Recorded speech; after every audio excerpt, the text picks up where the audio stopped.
Doctor साहब, बात की जाए सितंबर 2025 की जी, तो इसमें दो ग्रहण है, चंद्र ग्रहण और सूर्य ग्रहण, और ग्रह गोचर भी इसमें है। जी जी। तो राशियों पर क्या प्रभाव पड़ेगा और क्या उपाय हैं, तो थोड़ा विस्तार से हमारे ऑडियंस को बता दें। सबसे पहले वंदे वाणी विनायकम भवानी शंकरम वंदे श्रद्धा विश्वास रूपिणो याभ्याम विना न पश्यन्ति सिद्धा स्वांतास्तनीश्वरम। जैसा कि आपने पूछा, सितंबर महीने में क्या ग्रह गोचर है और इसका क्या जो है दुष्परिणाम हमारे ऊपर पड़ेगा या क्या हमें इसके लाभ होंगे, तो मैं आपको बताता चलूं कि जो सितंबर का महीना है, संख्या वाइज अगर देखा जाए तो ये 9वां महीना है और इस समय मंगल की स्थिति वैसे भी आप देख रहे हैं बहुत ही भीषण है। मंगल यानी 2025 वर्ष जो है वो मंगल का वर्ष माना गया है।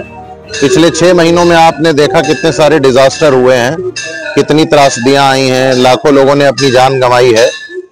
और ये ग्रह गोचर सितंबर के महीने में और भी ज्यादा भयावह परिणाम दे सकता है, क्योंकि ऐसा है कि पितृपक्ष के महीने में जिसकी पूर्णिमा से जो है स्टार्टिंग हो रही है और पितृ अमावस्या यानी 21 सितंबर, तो इसमें 7 तारीख को जो पूर्णिमा है जिसमें हम पितृपक्ष की प्रारंभ को जो है लेंगे, उसमें चंद्र ग्रहण पड़ रहा है।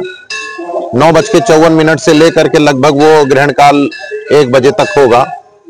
फिर इसी के जस्ट 15 दिन बाद यानी कि अमावस्या को एक सूर्य ग्रहण भी पड़ रहा है।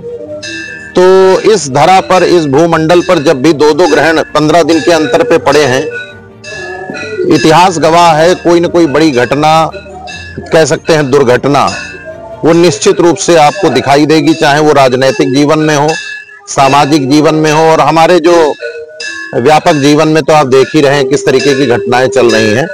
ये ऐसा पितृपक्ष होगा जिसकी पूर्णिमा में चंद्र ग्रहण और जिसकी अमावस्या में सूर्य ग्रहण होने वाला है। इनके प्रतिफल के रूप में आप कह सकते हैं भूस्खलन, बाढ़ का बढ़ना, विद्युत से हानियां, यानी बिजली, आकाशीय बिजली भी एक बार फिर से कहीं ना कहीं अपना तांडव करेगी, और एक बार जो हम जो डेली लाइफ की रूटीन में जो बिजली यूज कर रहे हैं, या तो वो ठप हो जाएगी, और बहुत सारे प्रदेशों में आप देख रहे होंगे, पंजाब और हिमाचल प्रदेश का क्या हाल है, तो कहीं न कहीं बाढ़ की चपेट में आकर के बिजली व्यवस्था ध्वस्त हो सकती है या किसी को ध्वस्त कर सकती है। कारण यह है कि मैंने पहले ही बताया 2025 के अंकों को अगर हम जोड़ें तो 2, 2, 4 और 5, 9 आता है। अब हम आपको सितंबर की कुछ विशेष तारीखों के बारे में बताना चाहेंगे। सबसे पहली तारीख है 9 तारीख। 9 तारीख में 9वां महीना, और अगर वर्ष को जोड़ेंगे तो भी 2025, यानी कि 9वां महीना, 9वीं तारीख और वर्ष का भी अंक 9, यानी 999 का खेल। तो एक सबसे ज्यादा भयावह तारीख मुझे ये लग रही है। दूसरी है 18 तारीख, जिसमें 1 और 8 को जोड़ेंगे तो 9 आ रहा है। 9वां महीना चल ही रहा है 2025 में, फिर नहीं 9 का अंक है वही। फिर अगली तारीख आती है 27, 2 और 7 9, 9वां महीना 2025 को जोड़ेंगे फिर 9। तो इधर शनि और मंगल, चूंकि आपस में हमारी ज्योतिष शास्त्र में देखा जाता है शत्रु हैं, तो कहीं ना कहीं जितनी स्थिति आप देख रहे हैं इससे भी भयावह स्थिति के लिए कम से कम मानसिक रूप से तैयार हो जाइए। और उपाय के रूप में हमारे यहाँ शंकराचार्य जी ने कहा कि ज्योतिष जो है ईश्वर की आंखें हैं, जो भूत भविष्य और वर्तमान सब देख सकती हैं। और अगर इसमें हम एक बात कहें तो ये कहेंगे कि यदि बीमारी है तो उसका उपचार भी है। इसके उपचार के रूप में मंगलवार और शनिवार को सुंदरकांड का पाठ अवश्य करें।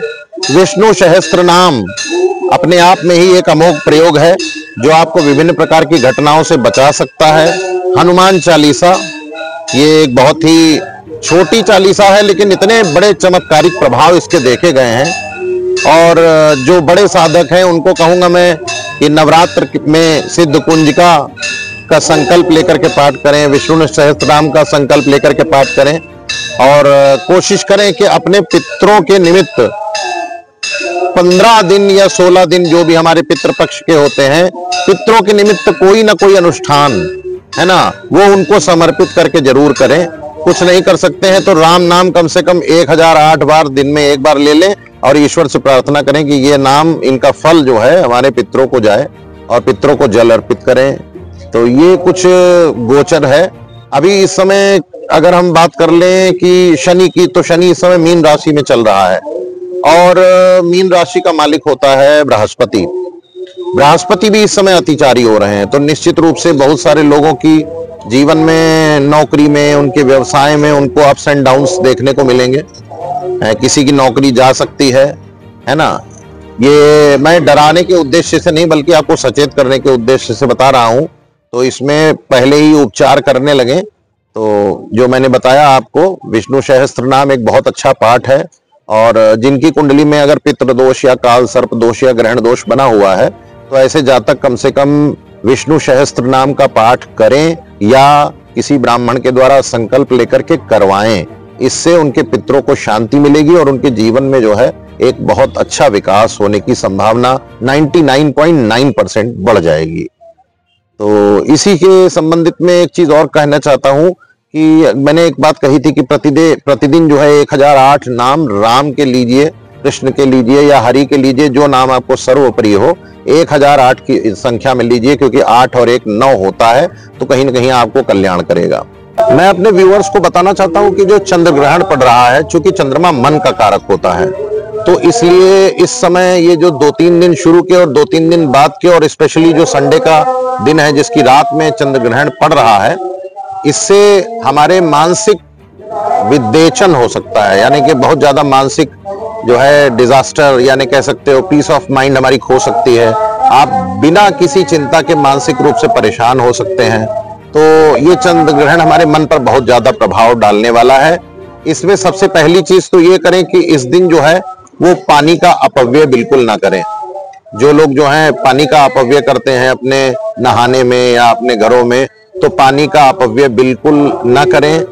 रात्रि में ज्यादा से ज्यादा हो सके, अगर कोई मंत्र आपको नहीं मालूम है तो कृष्ण कृष्ण राम राम लगभग 10 बजे से लेकर के 1 बजे तक लगातार इसका जाप करें। और साथ में ग्रहण काल के पहले स्नान करें और ग्रहण काल के बाद भी स्नान करें और कुशा डाल करके स्नान करें। भोजन को शुद्ध रखने के लिए भोजन में कुशा डालें, जिससे आपका भोजन शुद्ध रहे। और कोशिश करें कि ग्रहण काल में कुछ भी खाएं पिए ना, और उसके बाद जब ग्रहण का मोक्ष हो जाए तो अगले दिन कुछ भी कच्ची सामग्री, जिसको हम कह सकते हैं सीधा, या कुछ लोग खुराक कहते हैं, यानी कच्चा भोजन मंदिर में या किसी ब्राह्मण को खुराक के रूप में जरूर दान करें यथासंभव। कोई मीठी चीज और सफेद चीज या कोई सफेद मिठाई है ना 8 साल से कम की कन्याओं में अगले दिन जरूर बांटें, क्योंकि अगला दिन सोमवार का है और सोम और चंद्र एक दूसरे को बहुत ही अच्छे से प्रतिनिधित्व करते हैं। तो ये कुछ चंद्र ग्रहण के मैंने उपाय बताए जो लगभग हर जातक कर सकता है। और अगर आपको कुछ भी नहीं आता है तो ओम चंद्र देवाय नमः ऐसा जाप कर सकते हैं। आप चंद्रमा को प्रणाम कर सकते हैं और कोशिश करिए चंद्र दर्शन ना करने की, और आप घर पे बैठ करके जाप कर सकते हैं।